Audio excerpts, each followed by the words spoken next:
Alrighty, I think we're live. Yes, we are live. And YouTube says that we have an excellent connection. Epic. Alright, so we're getting started here. We got another week of Big Ten football to go over. I will apologize in advance because I am freaking exhausted. And very thirsty. That is good water. All right. I'm going to take a second to see if I can get everyone here that is supposed to be here. Let me I can find myself live streaming on my other YouTube channel. Yay, there it is. I can literally watch myself. Oh, this is amazing. That's fun, I guess. I don't know. Anyway. Yeah, let's see if I can just copy this over here and then boom. Yep, I can copy this over here. All right, I can send it. I can text it even. Text the link off to family and friends. And yes, I'm taking an extra second to get this done so that I can get my family subscribed. Isn't that great? Oh my goodness. There's been a ton happening in the Big Ten world this week. Gonna take a second before I talk about it to make sure I get everything sent off. Boom. And there you are. All right, so the first part of this stream is going to be a little boring. That's fine. That's fine. I don't care. We're going to have some fun. Oh, goodness gracious. All right. So we're going to go ahead and get started then, and everybody can show up when they darn well please. Wow, what an interesting week in Big Ten football. So gotta grab one last article here because we're gonna look at some interesting stuff going around the horn in the Big Ten. That's not the right saying, but whatever. Gonna try and get out of here in 30 to 45 minutes. Keep it nice and tight like that. We'll keep the segments short so that I don't, take too long. That's fine. We got some picks for this upcoming week. I'm going to do those live again because I neglected to do them earlier. We do have the picks in from Team Rivalry, though, so that's always great. Start things off. All right. So, for starters, I have a question. And the question goes a little something like this. Hey, Iowa. What happened? I'll wait. It's cool. I'll chill. It's fine. I don't know if you guys remember if you watched the channel about 4 weeks ago when Iowa played Maryland, was it? And Maryland turned the ball over 6 times to Talia Tagovailoa. I'm mispronouncing that first name for sure. I know I am.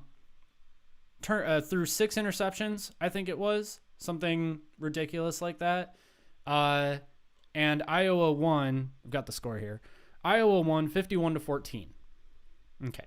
That was 2 weeks ago. Sorry. 3 weeks ago. Whatever. The very next week, I found myself sitting in front of a campfire watching Iowa Penn State. I had money on Iowa. I had 50 cents on Iowa because that's the kind of sports betting that I do. And I remember sitting in front of that campfire watching the score of the Iowa game, watching Penn State score 7-0, Penn State 14-0, Penn State 17-3, something along those lines.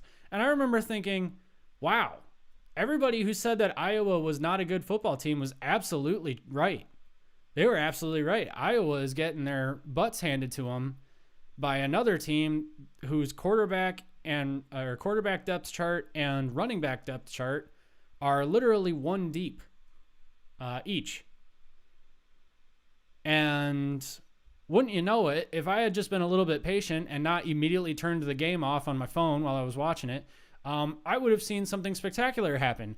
That being a third and fourth quarter comeback from Iowa like you wouldn't believe.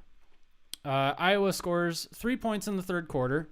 So at that point, you're still kind of like, okay, Penn State's up 20-13 at that point. I mean, all Iowa needed was a touchdown, but their offense had been rather anemic at that point. So what's going on? Well, all of a sudden, Iowa rattles off 10 points in the fourth quarter, and that's a shocker. Because one of those touchdowns, that last touchdown, what was it? Yeah, touchdown. Nico Reganey, 44-yard pass from Spencer Petras at 6:26 left in the fourth quarter. Plenty of time for Penn State to then grab another touchdown. The problem was Penn State was missing its starting quarterback. Sean Clifford was knocked out of the game. And Iowa goes on to win 23-20. Okay, that's a big win for Iowa. That is a huge, huge, huge win for Iowa. So then what happened against Purdue? Well, a couple of things happened. For starters, a couple of weeks ago, I was saying, look, Iowa, you got 6 turnovers against Maryland. That's huge. You're playing some phenomenal defense. Even allowing 20 points in the Big Ten at this point in 2021, that's a really good defense, okay? The issue was the offense wasn't really their strong point at that point. I understand 51 points against Maryland. I understand scoring more points than Penn State. That's fine, okay? But they won 27-17 against Iowa State, 30-7 against Kent State, 24-14 against Colorado State. Maryland was the only game they had where they really bust the doors open, where the offense was really allowed to just do whatever it wanted to do. It's because Maryland doesn't have much of a defense, and it also kind of helps when your defense constantly gets turnovers in plus territory. Like, that's going to help any offense out, no matter how bad you were. So what happened against Purdue? Well, Purdue didn't turn the ball over. So what's interesting about Iowa's offense is that some of its offense is actually played on defense. Its offense can score points at will if it's starting drives on the opposing 40, the opposing 30. I mean, anybody could put up points at that point because all you got to do is try and get another 5-10 yards and you've got an easy field goal. So even if it is just 3 points at a time, dinking and doinking them, anybody can do that. Which is what I was saying. I was saying, like, Iowa did not have a sustainable offense. And so then they meet up with Purdue. And Purdue, for whatever reason, all of a sudden decided to play offense. And that's kind of funny to say that because they only scored 24 points. But Iowa only scored 7. So where's the offense, Iowa? Your defense played well enough. Where's the offense? So, and in today's college football, you'd think an offense that only scores 7 points, first off, the opposing defense has to be really good. And then secondly, your own offense has to be really bad too. Now, I don't think Iowa's offense is really, really bad. I think that they're just kind of bad. And I think this was the first game where the defense couldn't really bail them out. And so now all of the Kirk Ferentz haters are going to come out and say, we need to hire a new coach who can bring us into 21st century football. Maybe. I mean, you guys have a good team every couple of years. I would hate to shake that up. I would hate to take what Kirk Ferentz has built there and ruin that just by saying, like, we need a modern offense. Look at what happened in Nebraska. They were at least competitive in the Big Ten. I think they went to the Big Ten championship like their second or third year, if I'm not mistaken. They lost 70 to whatever to Wisconsin. But they were at least competitive. And then they fired Bo Pelini. And then it's been crap ever since. And I'll talk a little bit more about Nebraska in a minute, but I wanted to cover off on that I want to cover off on Iowa versus Purdue because Iowa still controls its own destiny. But now here's the thing.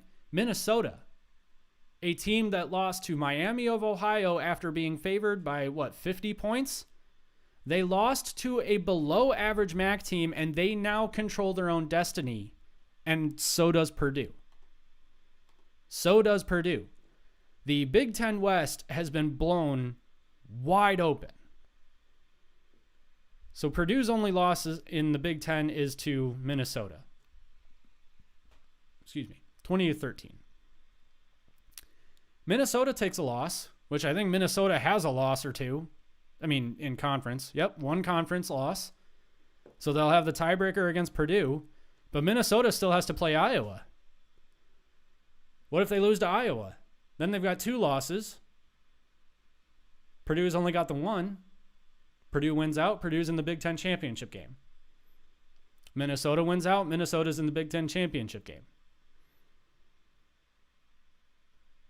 That one loss blew half of the Big Ten apart. Because now everybody on that side of the conference looks extraordinarily vulnerable. And the Big Ten West has not exactly been that good to begin with. Every year it seems like there's a new Big Ten West team that's in the running. Northwestern has been in the running many times for a Big Ten championship appearance at the very least. Indiana, well, the Indiana was on the east side, I think. Indiana's east, isn't it? Yeah, Indiana sucks this year. Good Lord. Yeah, so Indiana's east. Minnesota's had a regular shot at the Big Ten championship. Wisconsin, you would think, would be the perennial west side of the Ohio State of the Big Ten West, but they're not. They're not very good this year. So this one loss from Iowa is enough to blow open half of the Big Ten race. And the other half still remains fairly competitive. I don't care what anybody says. It's not Ohio State verse. Okay, it's not. Ohio State's been vulnerable. If Ohio State can lose 1 game, they can lose 2. It's any given Saturday. Any given Saturday, anything can happen. All right, so with that being said, any given Saturday, anything can happen. Check out what I found. It's not even what I found. It's just been happening. So if anyone's in the chat, let me know if the video starts to get a little choppy. Testing out some new internet stuff just to make sure that things don't get icky on me. Got a couple of viewers. Nice. Say hi in the chat if you're still there. All right. So there have been some mumblings and some grumblings. I'm sure everyone has heard. Coach Ogeron is no more. He is no more at LSU. He is going to be finishing out the 2021 season. He will not be returning for 2022, so not sure what the point is to continue competing for the rest of the 2021 season.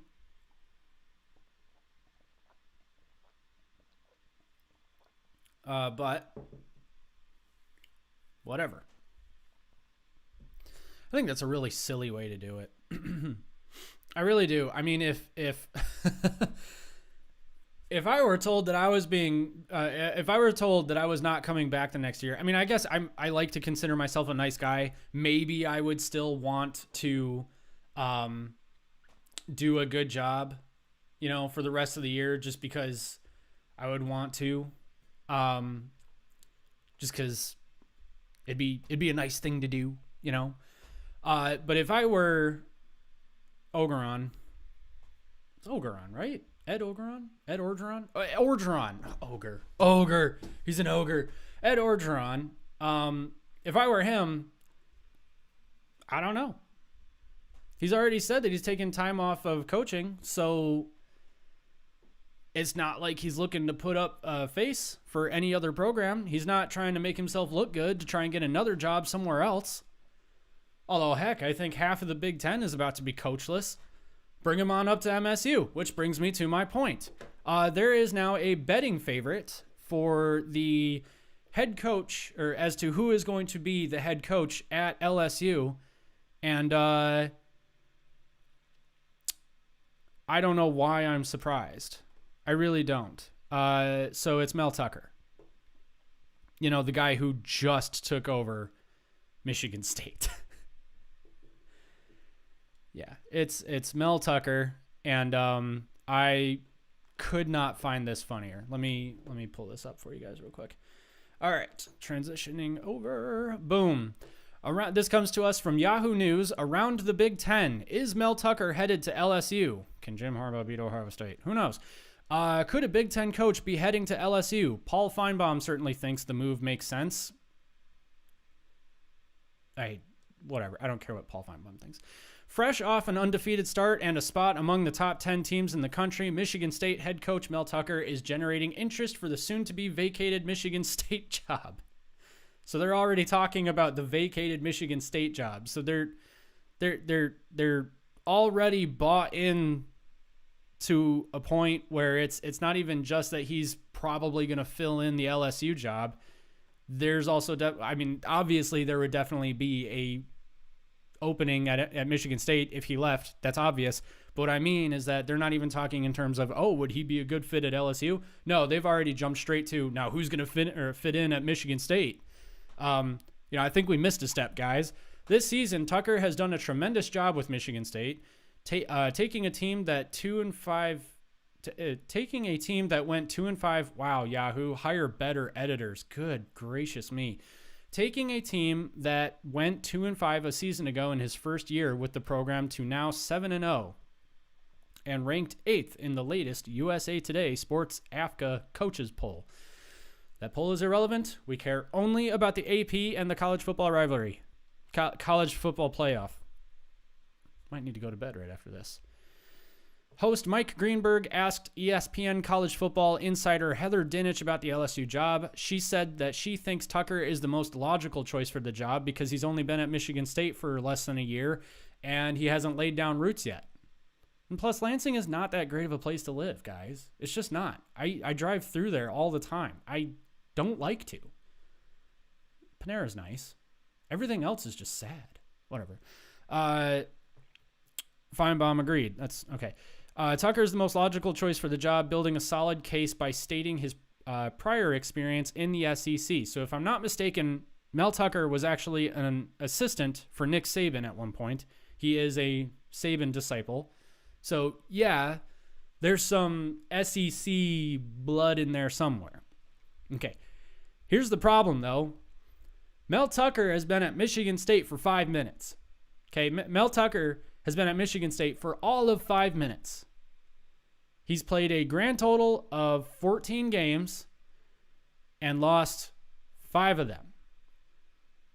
Okay, I get they're 7-0 this year. He's definitely in the running for Big Ten Coach of the Year if they do anything for the rest of the season. But so far, he has lost 5 of his 14 games. He has lost a third of his games. Roughly. A little over. Okay, so anyway. That 5 minutes comes on the heels of having been at Colorado for 5 minutes. Okay, he can't keep going to schools and saying, heck yeah, guys, we're going to win and we're going to win right now. And then literally before the first season is over, take another job elsewhere. I mean, okay, the Colorado job is not a good job. They get blown out by bad teams. Every once in a while, they have a good year. I remember a few years ago, Michigan beat them pretty soundly early in the season, and then Colorado ended up like a top 15 team, I think. It was a good win for Michigan. I can't remember what year that was. But anyway, Colorado is not an attractive job. So I get it. If that were to be a jumping point job, a stepping stone job, rather, that's fine. What I think is hilarious about this is this just speaks to how bad of a job Mark D'Antonio did at Michigan State in his last 2 to 3 years. There's that saying, you either die the hero or you live long enough to see yourself become the villain. And that's exactly what happened with Mark D'Antonio at Michigan State. He stayed way too long. He had many good seasons. Many good seasons. I don't really know what it takes to get you into the College Football Hall of Fame, but they were saying he was a Hall of Famer coach. I don't understand that. He had 2 11-win seasons, but I'm also comparing that to somebody like Nick Saban, who's just the king, the best, the greatest ever. That's just me. I don't know. But, I mean, he had many good seasons. And then his last 3 seasons, they just fell apart. There were rumors of culture issues. There were rumors of, obviously, there was the NCAA investigation into illegal recruiting practices, I believe, something like that. I don't think that they've finished that investigation yet. I'm There were some allegations that actually sounded like he could potentially end up in a lot of trouble too. So I don't know where all of that's at just yet. Maybe that's over. I'll have to look it up. But the point is that this Mel Tucker being in the conversation for the LSU job just goes to show how bad of a job Mark D'Antonio did leaving that program in a good enough state that it would become a destination job. Alabama is a destination job. Say what you will about Michigan, but the brand is still a destination job. Nebraska at one point was a destination job. I don't know how they feel about it right now. Ohio State, destination job. Michigan State 5 years ago was a destination job, or at least was on the way to being a destination job. It is now a stepping stone.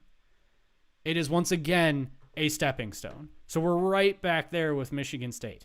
And I kind of hope Mel Tucker takes the LSU job, not because I want Michigan State to just all of a sudden start floundering again, although that would be just hilarious given how high and mighty they were about their program when they first brought in Mel Tucker.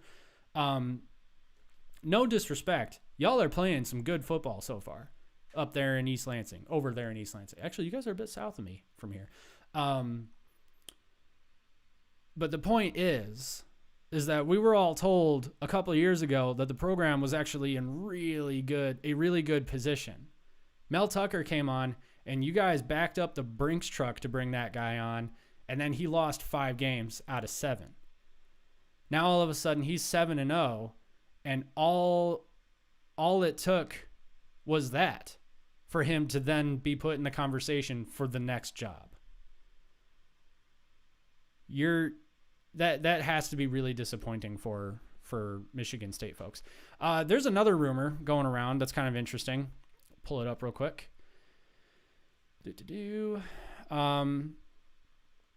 USC also fired their head coach, Clay Helton, I believe is his name.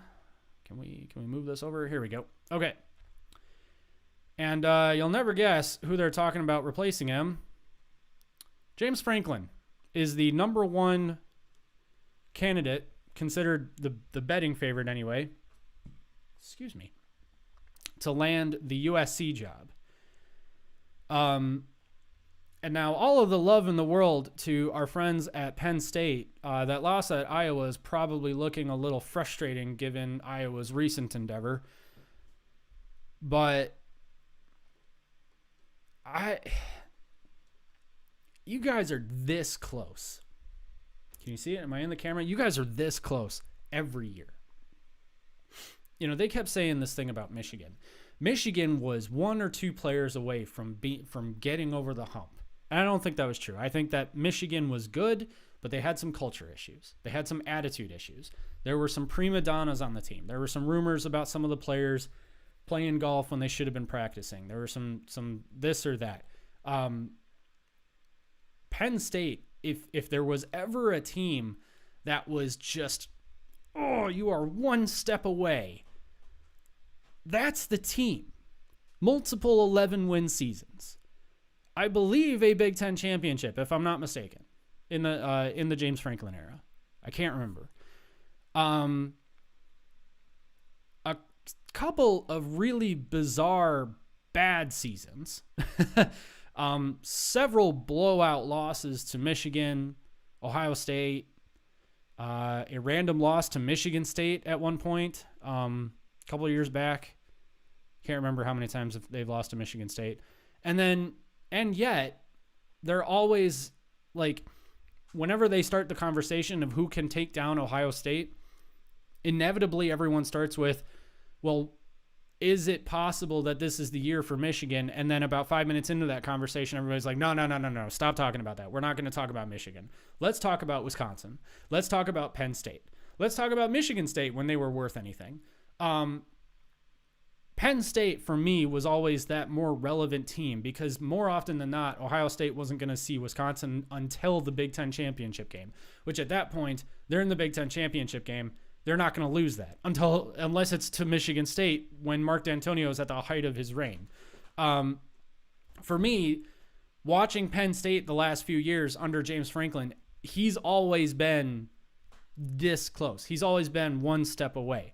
So what's the difference between USC and Penn State. Why would he go to USC besides, warmer weather? And I got to be honest, I have a really difficult time wrapping my head around this. But it's absolutely true. Maybe I don't have a hard time wrapping my head around this. I haven't even said it yet. I'm keeping you guys in suspense, but I'm going back. I'm going back and forth on this in real time here, guys. USC is a much better brand than Penn State. Recruiting would be very easy for James Franklin at USC. He walks in the door and they're already, I would think, in the conversation for a Pac-12 championship, possibly even a college football playoff berth. Potentially.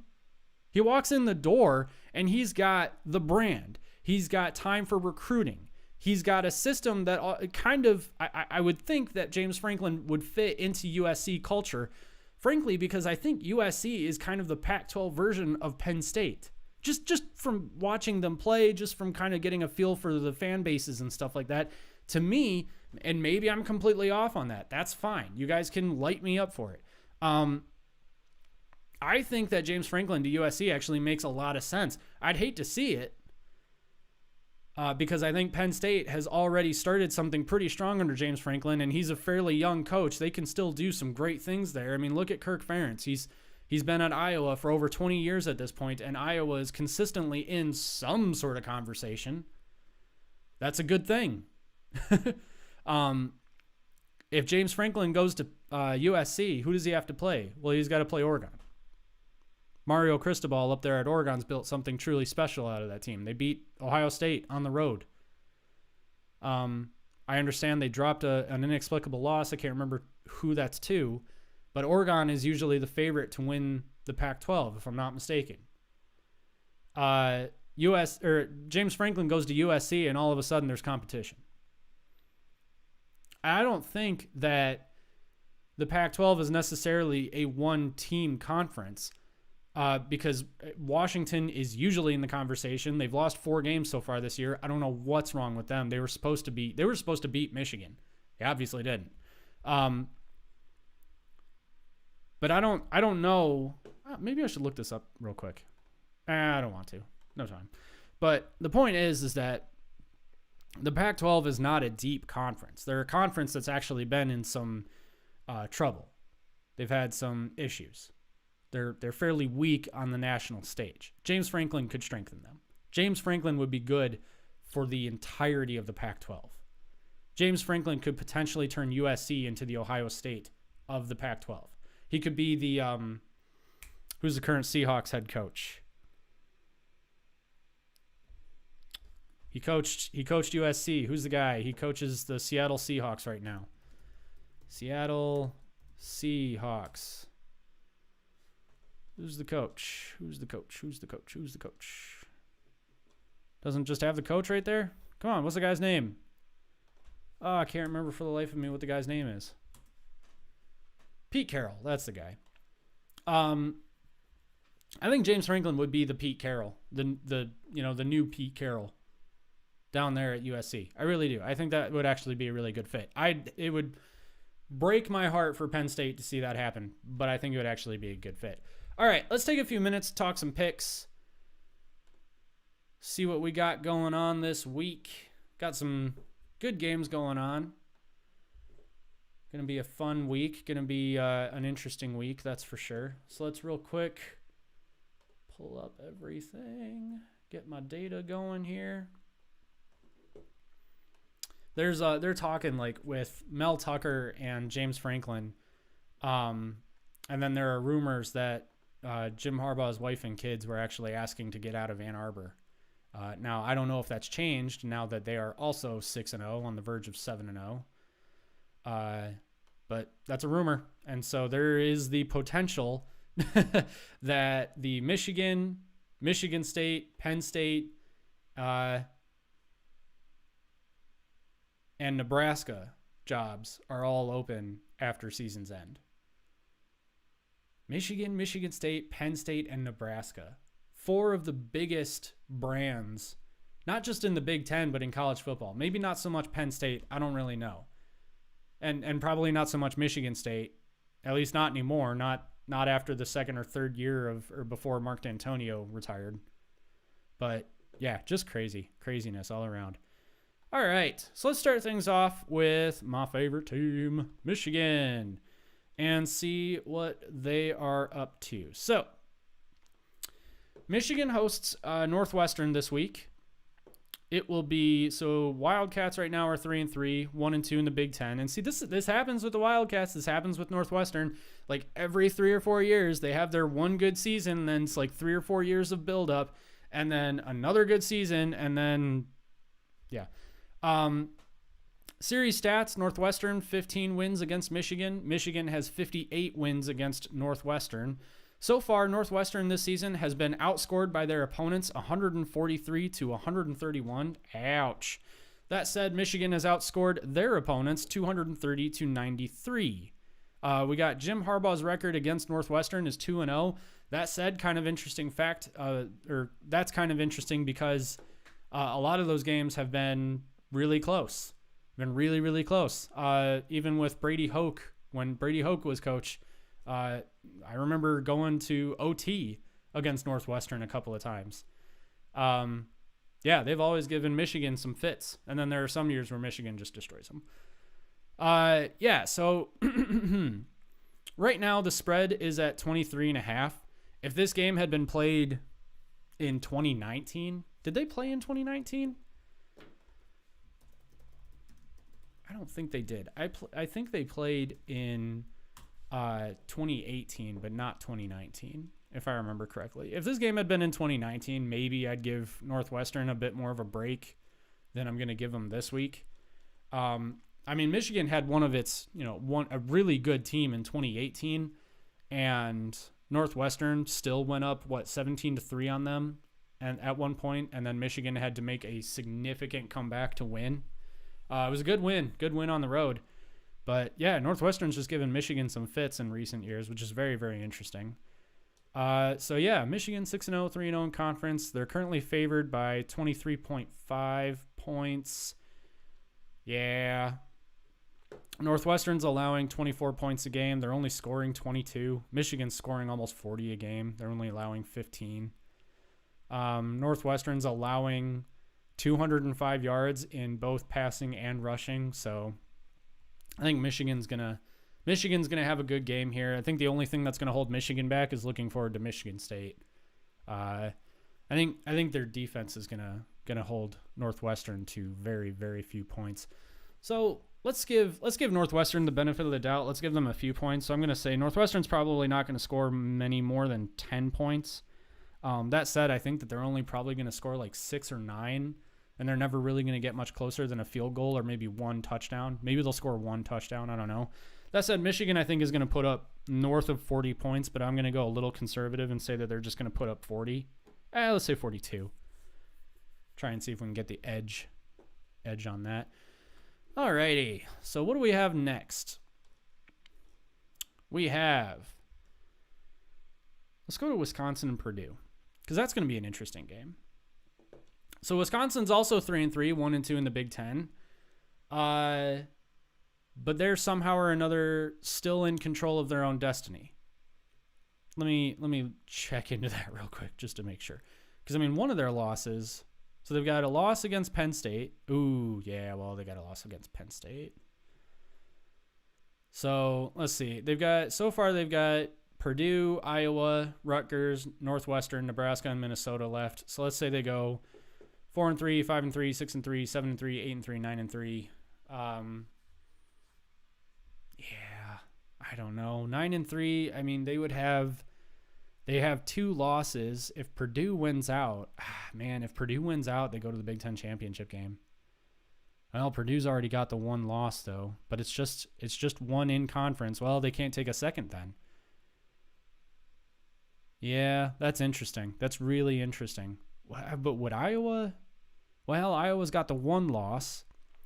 So if Wisconsin wins out with wins against Purdue and Iowa, and then Penn State's not in their conference, Michigan's not in their conference. So if they can hand a second loss to Purdue and a second loss to Iowa, they'll have the tiebreaker.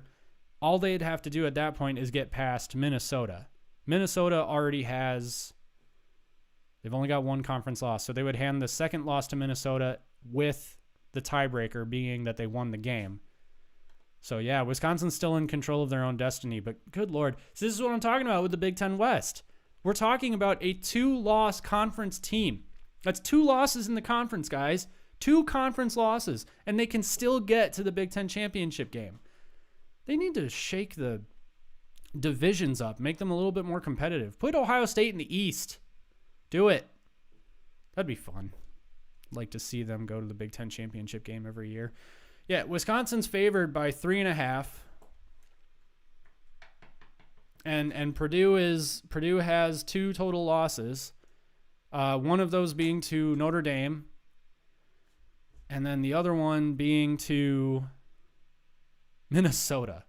So that Minnesota game just doesn't make any sense. If Purdue is 5-1 with their only loss being a 14-point game against Notre Dame, I'd be like, I'm picking Purdue to win this game. But then they've got that home loss against a team that lost to a below-average MAC team, Minnesota. So who's going to win this game? I don't know. I don't know who's going to win this game. I really don't. Purdue's at home. They're ranked. And yet they're the underdog here. So there's either no love for Purdue's offense or too much love for Wisconsin's defense, or maybe a little bit of both. Both quarterbacks are turning the ball over like nobody's business. O'Connell's got 5 interceptions for Purdue. Graham Mertz with 7 interceptions. Remember when they were talking about Heisman Trophy, the Heisman for Graham Mertz? Remember how quickly that fell apart? That was a fun 5 minutes, wasn't it? Nuts to it. I'm going to take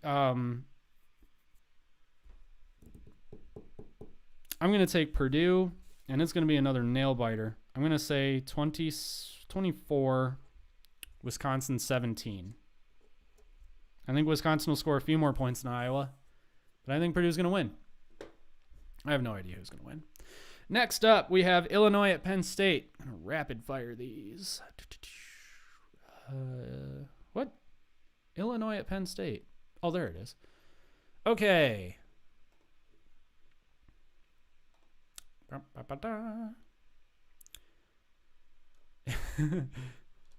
Both Illinois and Penn State are having quarterback issues.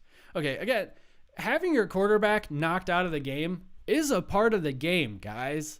Okay, the problem is that James Franklin didn't have a backup quarterback ready to go. He didn't. That's his fault. That's a part of the game. Okay, so all of you in the comments section saying things like, oh, if Sean Clifford had been in the game against Iowa or for the entire game, Penn State would have won. Well, he wasn't, okay? And the simple fact of the matter is that he wasn't, because Penn State's O-line wasn't playing very well. Iowa was.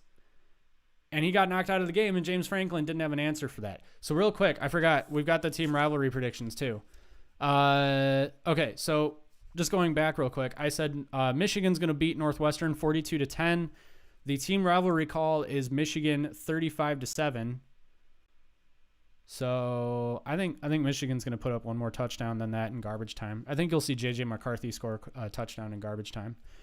I'm talking about Illinois and Penn State now. Wisconsin and Purdue team rivalry. So I called 24-17 Purdue.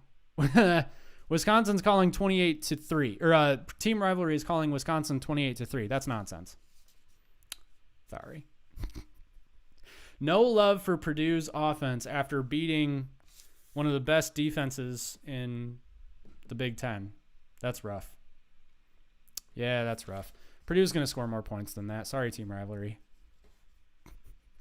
All right. So next.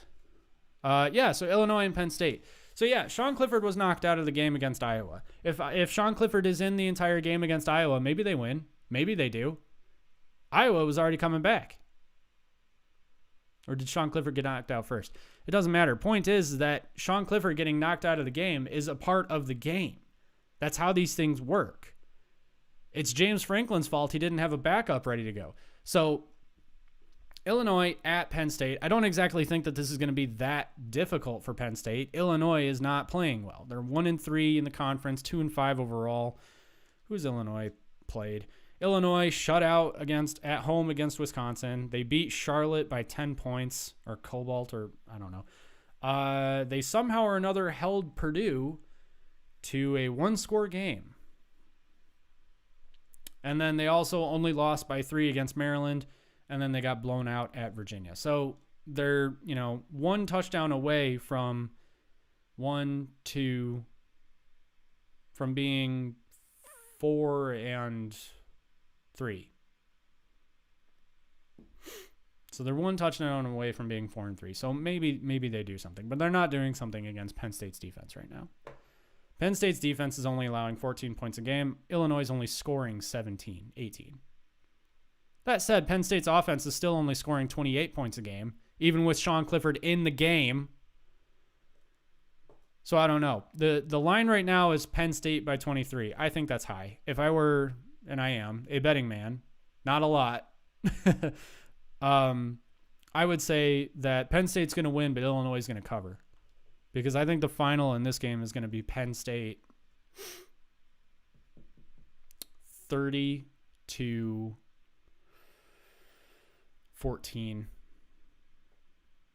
30-10. What is that, 20-point spread then? Yeah, so I think Illinois would cover. Yeah, I'm going to say Penn State 30-10. Watch Penn State put up 50 points against them. That would make sense. Okay, so I'm saying Penn State 30-10. The team rivalry call is Penn State 28, Illinois 14. Yeah, I could buy that too. I mean, that's only a couple of points off than what I called. All right, and then we have Maryland and Minnesota. This game is, I don't care about this game. We'll just look at it for a second. Maryland and Minnesota. So, I mean, like I said, Minnesota still controls their destiny in the Big Ten simply because Iowa lost to Purdue. Iowa, if you didn't lose to Purdue, you're wrapping up the Big Ten, like in the next couple of weeks. I'm just saying it. Minnesota's offense is only scoring 25 points a game. Their defense is allowing 20. Maryland is scoring 30, but they're also allowing almost 30. Maryland has 2 conference losses. That said, they were both against the number 5 and number 7 teams in the nation at that point. Minnesota lost to Miami of Ohio, and I'm not going to say anything more than that because that's ridiculous. Oh, I keep saying Miami of Ohio is actually Bowling Green. I'm sorry, Bowling Green. That's my fault, guys. All right. Sorry, everyone who lives in Bowling Green, Ohio. It's not Kentucky. That broke my heart. I was thinking about going to Bowling Green. When I found out it was in Ohio, I was like, what about Kentucky? No, it's in Ohio. Then no. Yeah, so they lost to Bowling Green 14-10. They were favored by 50. So Maryland's going to win this game. Or they won't. I don't know, because Nebraska was supposed to beat Minnesota and they didn't. But Nebraska keeps finding new ways to fumble the game away or throw the game away, almost literally. So I don't know anymore. Guys are throwing me through a loop. I'm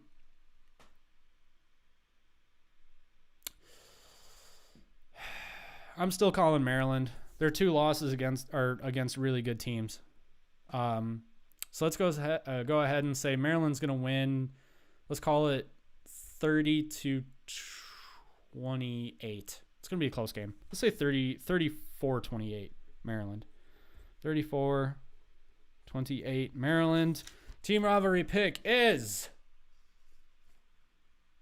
24-21 Minnesota. Man. Picking against team rivalry all night, I guess. I don't know. That's weird. All right, last but not least, Ohio State and Illinois. No, Indiana. Ohio State at Indiana. Maybe a revenge game for Indiana? Except they're 2-4, 0-3 in the Big Ten. And Indiana's quarterback, Michael Penix Jr., has thrown for 4 touchdowns and 7 interceptions.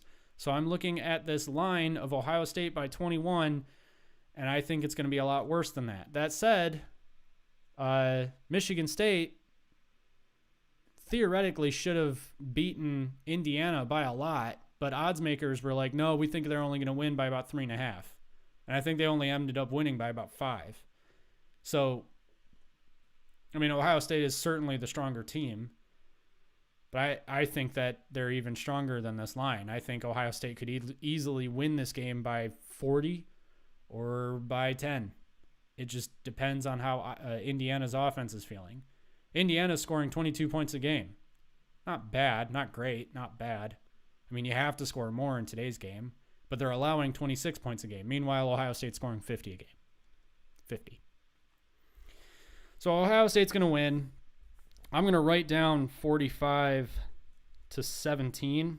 I think the first quarter will be interesting. Then I think Ohio State runs away from them after that. The team rivalry pick is Ohio State 45 to Indiana 7. Yeah, giving a little bit more love. I'm giving a little bit more love to Indiana's offense, because I think that they'll want to try something early on, see if they can figure something out against Ohio State, but who knows. Anyway, all right, so I've gone over time, even though I tried to not, but at least it was a lot shorter than the normal show. Hope you guys enjoyed. Have a great weekend of football, and go Tigers. Giving LSU a little love tonight. All right, bye.